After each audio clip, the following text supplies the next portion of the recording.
Hey everybody, it's me, Dash Ireland again. Before I get started here, be sure to subscribe to Broad Culture. We are posting new content every day that ranges from film theory to stuff dealing with pro wrestling, where you'll see my friends John and Spencer. Also, be sure to like, share with your friends. Be sure to check out our channel some more. Okay, so tonight I am reviewing the ninth studio album from Foo Fighters, Concrete and Gold, which was released 2017, last year, from the recording from this video. Yeah, this is definitely a good album. I would recommend it. Of course, most of these albums that I am reviewing, I highly recommend. Okay, although with Attention, I didn't give star ratings. That's because I couldn't give it an official review as I had just gotten it. However, with some of these albums I do plan on recording my reviews, they do have star ratings for each songs, and at the end I'll give my final thoughts on the album and the average star rating I got to give stars for the album. So let's get started. So we start out with the song T-Shirt. It's a short song. I call it a 0 to 60 opener because it starts off slow and then bam! Spontaneous kick in the face. You think it's going to be a softy album because Foo Fighters have had that history where they go soft, hard, soft, hard, soft, hard. Because like in One by One, that kind of went hard. In Your Honor was a little bit soft because, I mean, it had double sides. The A side was all rock stuff and the B side was just acoustic stuff, and I wasn't a big fan of that. But really, this is the one album that really kicks you out of the pattern. But really, I give the rating for the song a 3.5 stars because it should have been longer because I just love that chorus, like saying you get what you deserve. That was just absolutely great. Run. This was the first single, and it won a Grammy. Grammy for Best Rock Song. It is definitely it's like a mix of The Pretender and White Limo. And it's definitely good. Like, first heard it back whenever it first came out, and it just amazed me. By the way, I am outside again, so you're hearing just normal stuff you would in the woods. Sorry about that. Okay, back to the review. Then we're moving on to the song Make It Right, which actually features Justin Timberlake on backing vocals, because one day in the studio he's like, hey, can I do a song with you guys? And Dave was like, fuck yeah. So yeah, there's that. And it kind of reminds you of freaking garage bands when they start to destroy their parents' house. It does have that psychedelic feel to it, as I wrote in here in my notebook of reviews.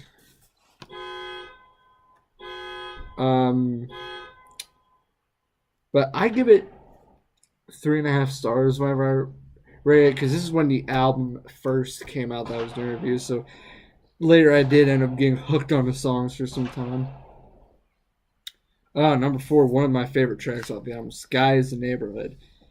It really split my head open because it reminded me of the Beatles and the Black Keys, because this album does kind of have a Beatles feel to it, and I will explain the most Beatles sounding Foo Fighters song that is on this album. Now, a lot of people really want to cry sell out this song because it has a little more synth to it. The chorus is different, but here's the thing. Dave has been in the industry for over 30 years. Let him do what he wants. Plus, this is one of the most legendary rock bands in history. And really, they've done it all. They've freaking sold out Wembley Stadium. So let them do what they want. They've been in it long enough. They deserve it. So, 4.5 stars. La-di-da. This is actually one of Dave's favorite songs along with the band, which it will remind you of a punk rocker, like the guitar and the bass. Oh my gosh, it's great. 4 stars, definitely. Dirty Water, not my favorite, but it does have that kicking guitar like midway through the song that gets you like pumping. I don't know why I did that. It was a bit lame. I apologize, guys. My top favorite track off this album is Arrows. It does remind me of Dear Rosemary, and it's just so great. It it's truly a great song. Listen to it yourself. Happy Ever After, Zero Hour. Arrows I gave 4.5 stars.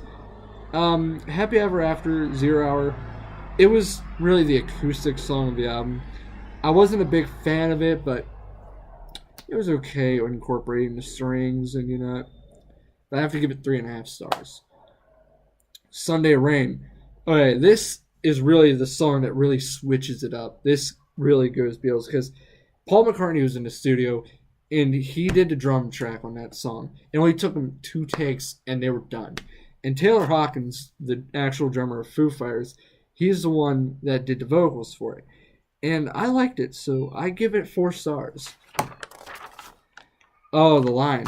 A lot of people call that song way too mainstream and radio friendly, but it's a damn good song.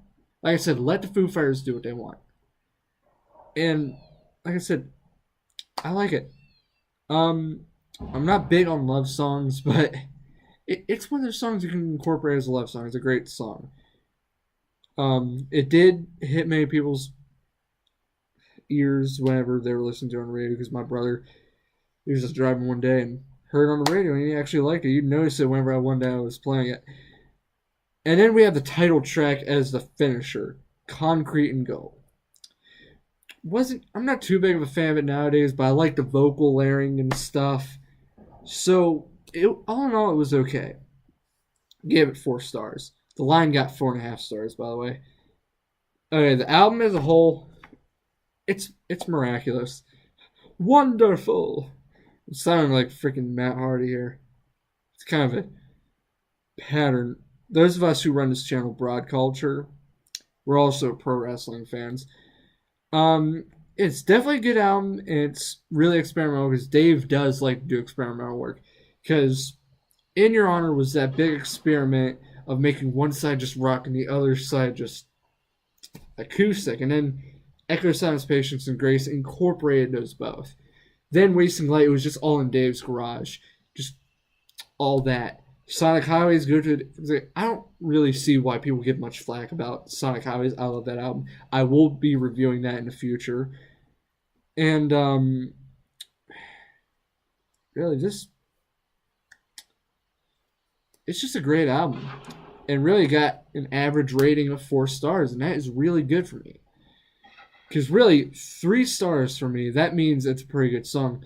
4 stars, damn good. 5 stars, perfect.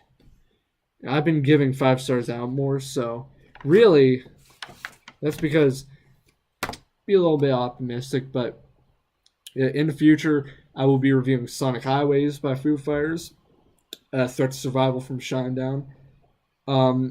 Pretty soon, I will be reviewing Comatose by Skillet, which is regarded as the best Skillet album. You can disagree with me, whatever. But yeah, those are the albums I will be reviewing in future upcoming videos.